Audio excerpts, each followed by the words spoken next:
Subscribe कीजिए 10th class गणित channel को और बेल आइकन को दबाइए लेटेस्ट वीडियो देखने के लिए। हेलो फ्रेंड्स, चलिए आज हम शुरू करते हैं कक्षा 10 गणित की प्रश्नावली 4.4 का उदाहरण नंबर 18। पीछे वाली वीडियो मैंने आपको उदाहरण नंबर 17 तक बता दी है। अगर वो वीडियो आपको देखनी है तो मैंने डिस्क्रिप्शन में लिंक दिया है, वहां से आप देख सकते हैं। तो पीछे वाली वीडियो मैंने आपको जो उदाहरण बताया था उसके अंदर मैंने आपको विविक्तिकर है वो बताया था कि विविक्तिकर है वो क्या होता है, वो मैंने आपको बताया था। जो कि हमारे पास b स्क्वायर माइनस 4ac होता है उसे हम विविक्तिकर कहते हैं।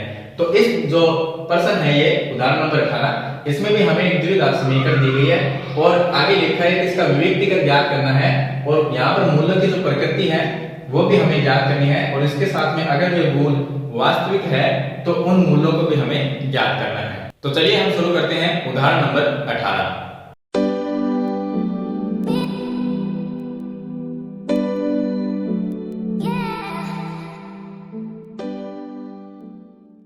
तो देखिए इसके अंदर हमें एक द्विघात समीकरण दी गई है, मैं इसको लिख लेता हूं। ये होगा 3x स्क्वायर माइनस में 2x प्लस में 1/3 बराबर में आ गया 0।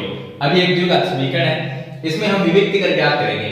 विविक्तिकर का मतलब है कि हमें ज्ञात करना है b स्क्वायर माइनस 4ac का मान।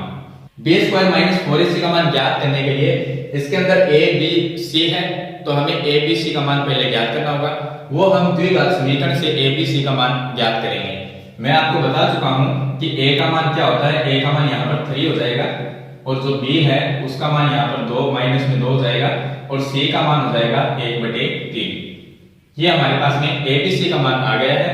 इस मान को हम इस फॉर्मूले के अंदर रखेंगे। तो मैं b की जगह लिखूंगा माइनस में 2, a की जगह रखेंगे 3 और c की जगह रखेंगे 1/3। तो चलिए हम इसका मान है वो रख देते हैं। तो b का मान है माइनस में 2, यहाँ पर मैं लिख देता हूँ माइनस 2 का स्क्वायर माइनस 4 गुणा में a का मान यहाँ पर 3 लिख देते हैं और गुणा c का मान 1/3। अब देखिए ये 3 से 3 कट जाएगा और यहाँ पर इसका जो मान आएगा माइनस 2 का स्क्वायर करेंगे तो प्लस में 4 होगा।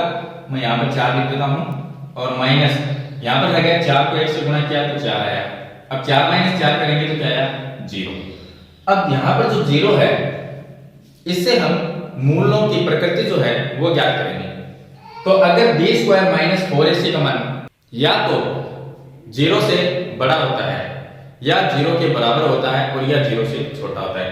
अगर इसका मान हमारे पास में 0 से बड़ा है तो मैं आपको पहले भी बताया है कि अगर 0 से बड़ा होता है और b स्क्वायर माइनस 4ac का मान, तो यहाँ पर जो मूल है वो वास्तविक होंगे और भिन्न भिन्न होंगे, यानी कि अलग अलग होंगे। अगर हमारे पास में इसका मान b स्क्वायर माइनस 4ac का मान 0 के अगर बराबर आता है तो हम क्या लिखेंगे कि इसके मूल है वो वास्तविक है और एक समान है। अगर इसका मान 0 से भी छोटा है यानी कि माइनस में आ जाता है तो हम लिखते हैं कि इसके कोई भी मूल वास्तविक नहीं है। तो इस समीकरण के कोई भी मूल वास्तविक नहीं होते अगर माइनस में हो तो यहाँ पर जो 0 है वो क्या है, 0 के बराबर ही है, तो मैं इसके बराबर 0 लिख सकता हूँ। यानी कि b स्क्वायर माइनस 4ac का मान तो 0 है, लेकिन हम क्या करेंगे इसको ये देखते हैं कि ये 0 के बराबर है या 0 से बड़ा है, इस तरह से देखते हैं।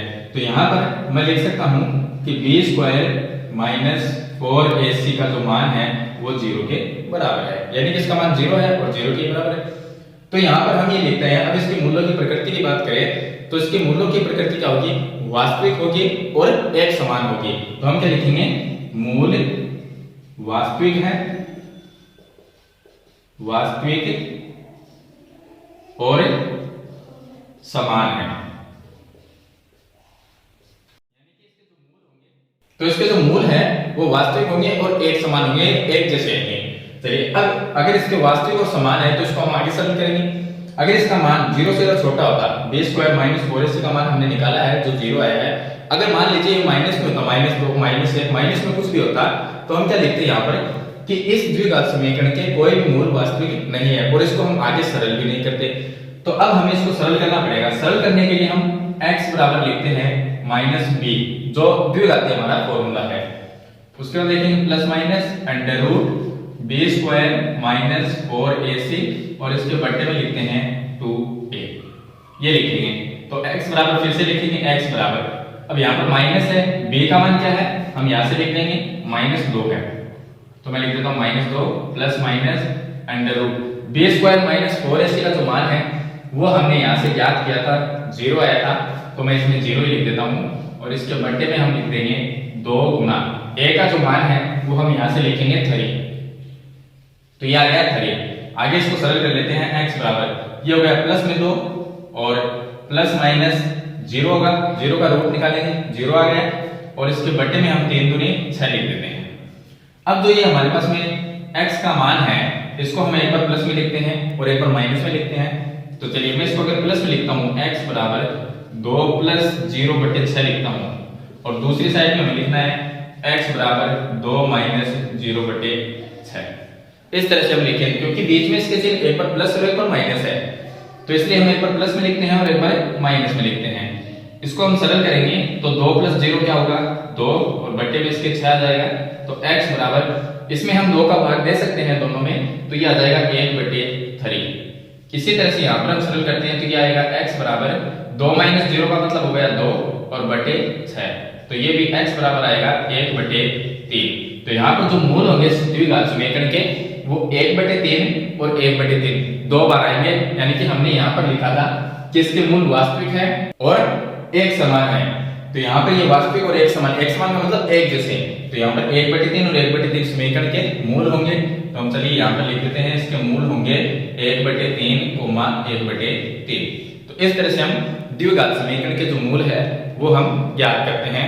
और विविक्तिकर होता है उसका मतलब है कि वो b स्क्वायर माइनस 4ac जो होता है वो इसका विविक्तिकर होता है, तो इसे हम विविक्तिकर कहते हैं। इससे हम मान निकालते हैं, उसके बाद में इसके मूलों की प्रकृति हम चेक करते हैं कि इसके मूल है वो वास्तविक है, समान है या वास्तविक भिन्न भिन्न है या इसके कोई भी मूल नहीं है।